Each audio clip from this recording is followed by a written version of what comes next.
జిల్లాలో కొత్త విద్యా సంవత్సరం ప్రారంభమైన నేపథ్యంలో విద్యార్థులకు ఎలాంటి ఇబ్బందులు తలెత్తకుండా చూడాలని జిల్లా కలెక్టర్ బి చంద్రశేఖర్ కోరారు.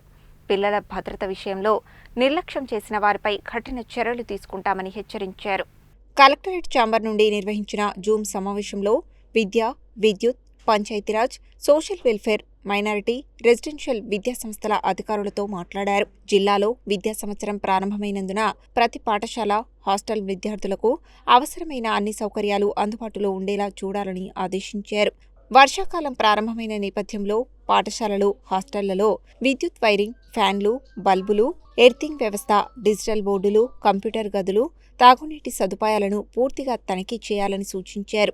గోడలు తడిగా ఉన్న చోట్ల ప్రత్యేక జాగ్రత్తలు తీసుకోవాలని, విద్యుత్ ప్రమాదాలు జరగకుండా విద్యుత్ శాఖ అధికారులు పాఠశాలలను సందర్శించి తనిఖీలు నిర్వహించాలని తెలిపారు. ప్రతి విద్యార్థికి యూనిఫామ్లు, పాఠ్యపుస్తకాలు సకాలంలో అందజేయాలని ఆదేశించారు. పాఠశాలలు, అంగన్వాడీ కేంద్రాలు, హాస్టళ్లలో పారిశుద్ధ్య నిర్వహణకు ప్రత్యేక ప్రాధాన్యం ఇవ్వాలని, శానిటేషన్ చేయాలని పేర్కొన్నారు. హాస్టళ్లలో వార్డెన్లు, వంట సిబ్బంది, ఆయాలు తమ విధులను సమర్థవంతంగా నిర్వహించేలా పర్యవేక్షించాలని, వంటశాలలు, కిచెన్లు, స్టోర్ రూమ్లు పరిశుభ్రంగా ఉంచాలని చెప్పారు. గ్యాస్ పైపులు, వంట సామాగ్రిని తరచుగా తనిఖీ చేయాలని సూచించారు. పాఠశాలల పరిసరాల్లో, కిరాణా షాపుల్లో మత్తు పదార్థాల విక్రయాలు, పాన్ షాపులు, గుట్కాలు, అనుచిత కార్యకలాపాలు జరగకుండా చర్యలు తీసుకోవాలని, అనుమానాస్పద సంఘటనలు గమనించిన వెంటనే పోలీసులకు సమాచారం అందించాలని తెలిపారు. 10వ తరగతి పూర్తి చేసిన విద్యార్థుల్లో ఎవరైనా మధ్యలో చదువు మానేస్తే వారి వివరాలను గుర్తించి ప్రత్యేక జాబితాలు రూపొందించాలని,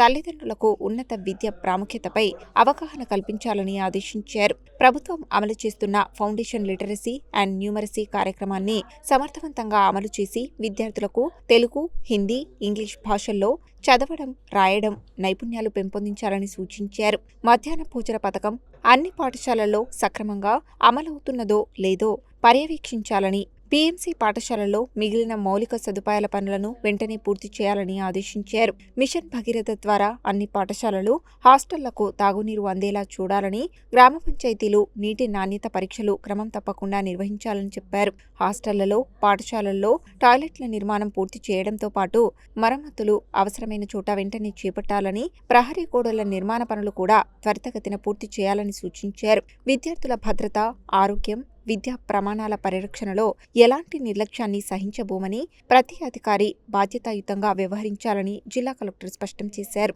అధికారులు తరచూ పాఠశాలలు, హాస్టళ్లను సందర్శించి పరిస్థితులను సమీక్షించాలని, అవసరమైతే హాస్టళ్లలో రాత్రి బస చేసి సౌకర్యాలను ప్రత్యక్షంగా పరిశీలించాలని ఆదేశించారు. ఈ జూమ్ సమావేశంలో ట్రైనీ ఐఏఎస్ శ్రీకాంత్ రెడ్డి, విద్యుత్, విద్య, పంచాయతీరాజ్, సోషల్ వెల్ఫేర్ అధికారులు పాల్గొన్నారు.